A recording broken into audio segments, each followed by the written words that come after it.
Hello, Zoe here. I am today going to talk about hormones a little bit more in depth. I figured after my previous video, I just touched on starting the hormones and stuff like that. Um, and I wanted to talk about some of the physical changes, as well as touching again on the emotional changes when I began hormone replacement therapy, as well as where I am now, however many years on, 4 years on. Yeah, pretty much 4 years on. So when I first started, like I said before, my emotions were all over the place. It's a lot to take in, and it's a lot for your body to adjust to be able to manage your different emotions. You might get really upset for what might seem like something that's really trivial at the start, and that's totally normal, so don't worry too much about it. You might have periods where your moods are up and down. You can quite often empathize and kind of reflect other people's emotions a lot more than previously. This is obviously as a trans woman's experience on estrogen. I have had progesterone in the past, and obviously blockers. I don't need the blockers anymore. So, some of the physical changes. What I have noticed is my body hair, first of all. It lightened, it got thinner and softer, and the growth slowed down considerably. Not so much on my legs, which is a little bit annoying, and I still have to shave my legs quite a lot every 3 or 4 days minimum. Otherwise, it's just itchy, spiky. I don't like that. Facial hair has slowed, I guess. I've had to have some laser in the past, and that isn't fun, and I still have more to get through, and it's expensive, which sucks. So hopefully I'll be at a point where I can afford more laser in the future.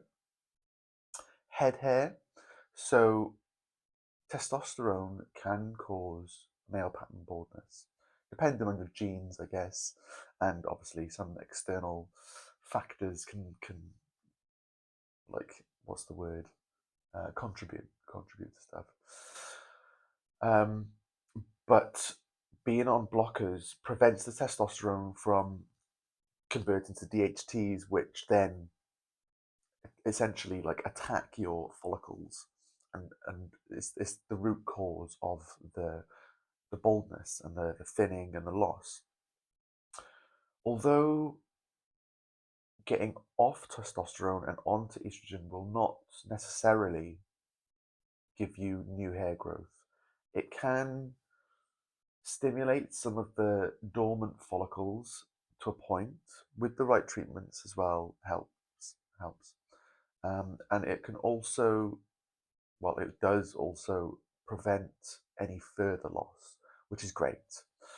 Ideally, I personally would have some transplanty stuff just to tidy up my hairline and things like that in future. But again, it's very expensive and not something that I'm in the position to do right now. I love my hair. I do love the color and the style, and I love having long hair. So it's something that is very important to me, to my identity, and it can be as well for a lot of trans women and cis women as well, I guess. So any hair loss prevention is good. When I first started hormone treatment, I was on finasteride, which acts as a testosterone inhibitor, I suppose. So that helped in the start, and then obviously testosterone blockers via injection, and then I had my operation, so I don't create testosterone anymore. So it's fine. Other ways the estrogen has affected my body. I have had some breast growth, which is amazing. Again, your what does it say? Your mileage may vary. Your journey is unique to you. It is highly dependent on not only at what age you start transitioning, but also your family history, I suppose, your mother's breast size, I guess. um, and like so, just some of the traits that run in your family will affect how your breasts grow. You look to getting a cup size less normally than your mother, or like close family relations. But again, it can depend on so many different things, like your body weight, your the way that your body converts the hormones and develops, the age again that I said you transition. There's so many factors that play a part. Ideally, I would like some surgery, but again, that's a future goal. Other things, fat redistribution. I haven't noticed too much of this. Um, they say that you can redistribute your fat differently, where your body stores it, is kind of directs it more to your butt and your thighs, as well as your belly, I guess. But again, it varies from person to person. I haven't noticed a huge change in my silhouette, I guess. So that's again something that I can look into in the future, but not for now. What else? What else happens? It cannot do anything to your voice really as a trans woman. You can have speech therapy. You can have um, like vocal surgery. Not things that I'm interested in. I've tried a bit of speech therapy, but it's not. It doesn't suit me. I don't like pretending to be someone I'm not. I'm on this journey to become me, not to become, in my opinion, somebody that I'm not. If it works for you, amazing, go for it. But it's just not part of my journey, and that's fine. I have a slightly deeper voice than most, but I think I'm quite softly spoken, so it suits me. I'm a singer in a rock band as well, so I don't want to mess with my voice. What else can it affect? It definitely softens your skin. 100% softens your skin. And my facial skin used to be, I used to get really oily skin, and I don't so much anymore.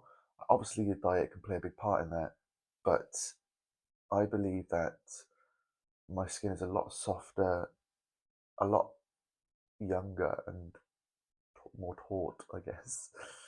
Um, Obviously, I've got 42 years of age that's playing a part, but I do often get misaged, I guess. People think I'm a little bit younger than I actually am. And I'll take that. Thank you.